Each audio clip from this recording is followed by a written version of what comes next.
I heard you moved out of Chicago. Yeah, somewhat. I'm still, I'm still Chicago based. My mom there and everything. I still got a place in Chicago, but I ain't been home in months, bro. So I'm about to get another place in Atlanta.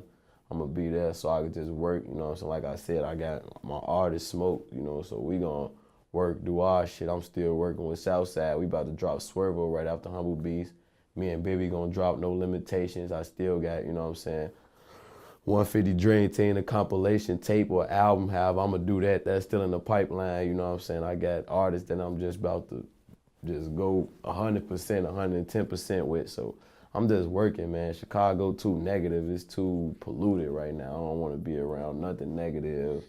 None of that shit. It's too crazy in Chicago. So I just be trying to stay away, bro. I definitely, yeah. So you could say I moved out of Chicago for now, Of course I'll be back and forth, but ain't no telling. Nobody might not even know when I'm in Chicago. You gotta get up with me. Yeah, I mean, as you should, because I just interviewed King Louie not too long ago, and he came really, really close to losing his life last time. Shit, I got shot in the one in my head that went through my ear. I ain't get just shot in that motherfucker was in my head. And then I got shot in my back, my rib, and I got shot in my arm a few times. Okay. Did your ribs break? I think a couple of them did. Okay. Was cracked and shit. How many other shots hit your car that didn't actually hit you? I didn't count. I don't know. But there was other shots fired. Yeah, it was a lot more shots fired, I believe. I don't really recall how many hit the car. I know 7 of them motherfuckers hit me. Got hit in the ear right in front of his crib, you know what I'm saying? So if you ain't safe coming out the house, where the hell you safe at? It's crazy. Anything could happen at any moment. You gotta believe. That's why I think I'm still alive today, because every time I leave out the house, I feel like somebody trying to kill me. And you gotta have that mindset when you leaving out the house, like in Chicago. You gotta feel like your life is at stake 24/7. Like when you in Chicago, I'm in gladiator mode, and I don't need to be like that, you know what I'm saying? I'm an artist, I gotta think positive, think clear. I can't be thinking about trying to kill nobody or somebody trying to kill me, you know what I'm saying? When I'm in Chicago, that's my mindset. I feel like somebody trying to hurt me at all times, so I don't wanna think like that. I wanna be able to walk down the street comfortably, you know what I'm saying? So Chicago ain't the place to be. Well, you had posted on Instagram, it was like a list of the most dangerous cities in the US. Chicago was number 16. And I looked at the numbers, and New Orleans has 3 times as many murders per person. Yeah, that's because New Orleans is smaller, bro. It's a small city, you know what I'm saying? So No, but it takes into account for that. It's it's per 100,000 residents, how many people have gotten killed. So even if it's smaller, it accounts for that number. You see what I'm saying? Yeah. So I get what you're saying, per 100,000 residents, it may be 200,000, 300. I think the population in New Orleans, because I'm there all the time, my people there, the population in New Orleans is a couple 100,000. Chicago is the 3rd biggest city. We got millions of people. All the killing is coming from one area. So it's only a couple 100,000 people in those areas. You get what I'm saying? It's not killing up north and certain areas. People might get killed every now and then, but I'm talking about nonstop, constant killing is going on within 2 neighborhoods, south side, the east side. Really, that's it. You know what I'm saying? That's about it. And that's the same population as New Orleans, maybe 200,000-300,000 people in that area, and that's where all the killing coming from. So it's literally the exact same. Yeah, no, I see what you're saying. If you compare New Orleans to South Side, to the South side, it's the same size. It's the exact same size, and that's where all the killing going on, South side and the east side. So all the killing going on at. Well, you talked about in an interview that you saw your first murder at 8 years old. Yeah, I was 8. I was with my mom too. I wasn't just randomly outside. I was with my mom.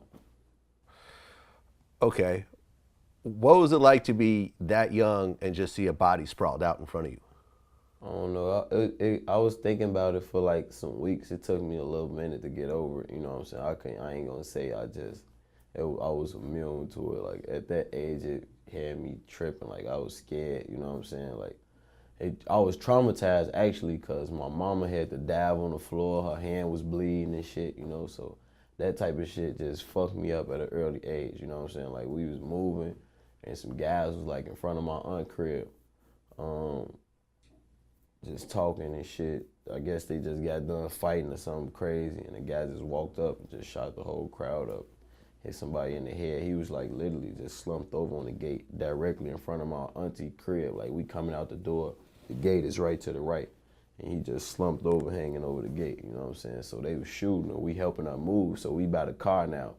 And it's just shooting, you know, we know where it's coming from, but we young, I'm young, so my mom, she a woman, she scared. My father wasn't there at the time. She jumped on the ground, you know what I mean, cut her hand like on the building or something. So just me seeing my mama bleed, I started crying instantly because I didn't know if she was hurt or what, you know. So just at that age, I was thinking about it for weeks, you know what I'm saying? It was probably like, and we was moving late at night, so it was like probably 2 in the morning or some shit like that, you know what I'm saying? I'm with my mom though, so I don't know, it was crazy. Well, I think what's important in this story, and you know, I interviewed this guy named Shaka Senghor. He went to prison for murder and, you know, got out and wrote a best-selling book. You know, it was on Oprah and everything. But when he got shot himself for the first time in Detroit, they basically said how, you know, they patched him up and threw him back in the same area where he got shot. My friend who had got shot the prior year, he ended up taking me to the hospital, dropping me off. They basically pulled 2 bullets out my leg, left one in my foot, patched me up, and literally within a couple of days, I was right back on the block. If an 8-year-old white kid in the suburbs saw what you saw, he would be in therapy for the next year or 2, talking about his issues, working through them, and so forth. But when you went through it, I assume you didn't do any therapy. Of course not. Yeah. Nah, we ain't You see, had no you see what I'm saying? So therapy or you never nothing. quite I ain't dealt had with the nobody trauma to talk involved to me in that. about it. Like, ain't nobody, you know, it was just normal, you know what I'm saying? Of course, we was traumatized bad, but after that, I started seeing people get killed and shot all the time. Like, I ain't gonna lie, maybe it was like a movie, because once that happened, it was, I'm walking home from school, somebody getting shot. Like, it was just happening after that. Like, maybe that was just the beginning of a long, I don't know, like, everything happened for a reason, you know what I'm saying? So maybe God just put that in my life early so I could understand what it is and take it for what it is and just move on from it by the time I'm at this point, you know what I'm saying? But no, it was never no therapy or nothing like that. Like, my sister saw people get shot when she was 6, 7 years old, you know what I'm saying? So just coming home from school. Yeah. Well, you got shot in the foot. Yeah, I got shot too. I got shot in the foot before, and that shit. Okay. Well, you almost got shot in the head. Wasn't about nothing. Yeah, the bullet went like through my hat. Like I had my hat on like on some Swiss Beats type shit, and the bullet like went through my head, like through the top of my hat. You know what I'm saying? And So you took your hat off, or I guess the hat flew off. I guess. No, the hat flew off. If I had my head on like this, I probably would have got shot in the head, or it might have flew past. I don't know how. It was just God, I guess. Like I had it on some random shit, just tripping like this. You know what I'm saying? It literally just knocked my hat right off my head. You know, maybe it hit the top. I had a bullet hole on top of my. I thought I got shot in the head because my head was hot.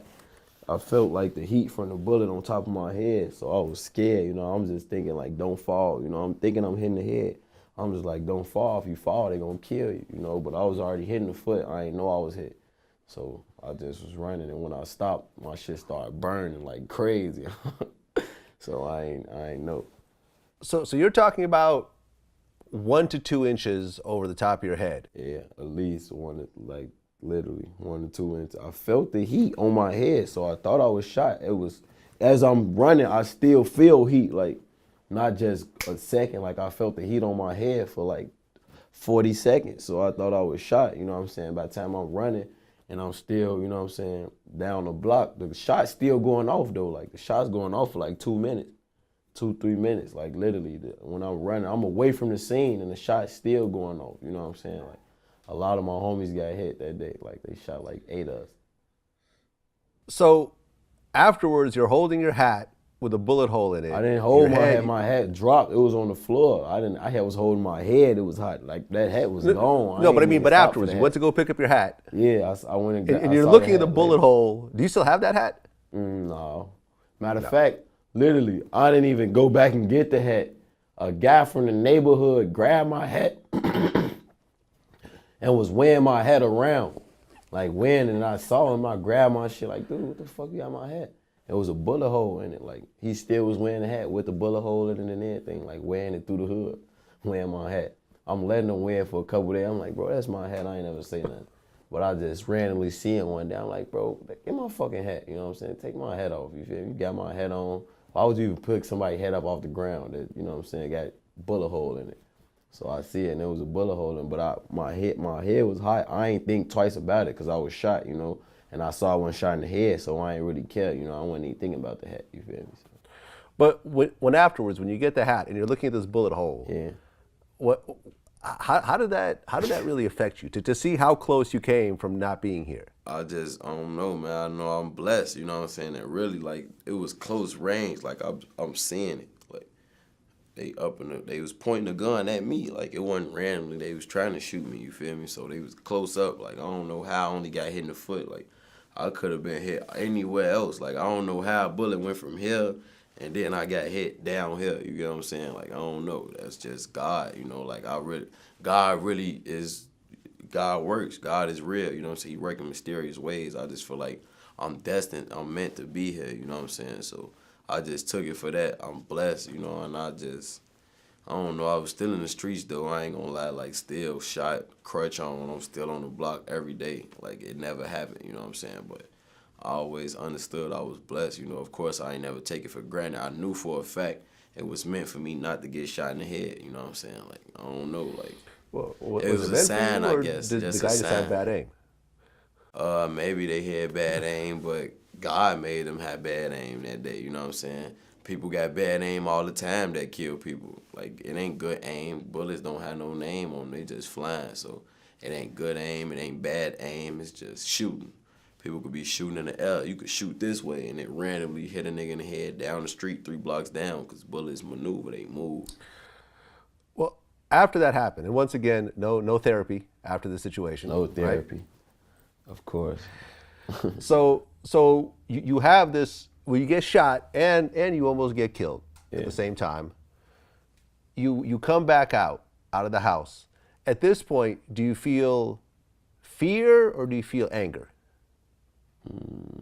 Anger, probably, not fear. You can't live in fear. I feel like if you live in fear, you giving them what they want, you know what I'm saying? Living in fear, that's how you die.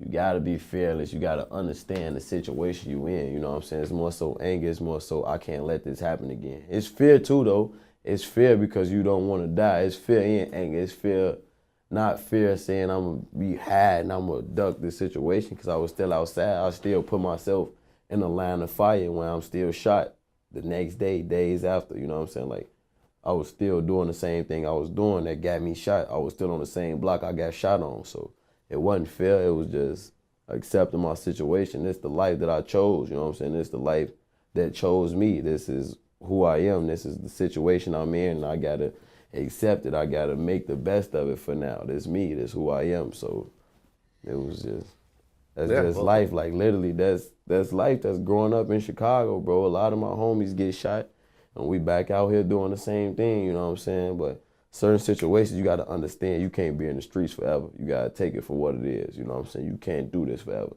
It's only a temporary gain. You can't sell drugs forever. You can't be that $100,000, $200,000, $300,000 dude in the hood trying to take orders, and, you know what I'm saying?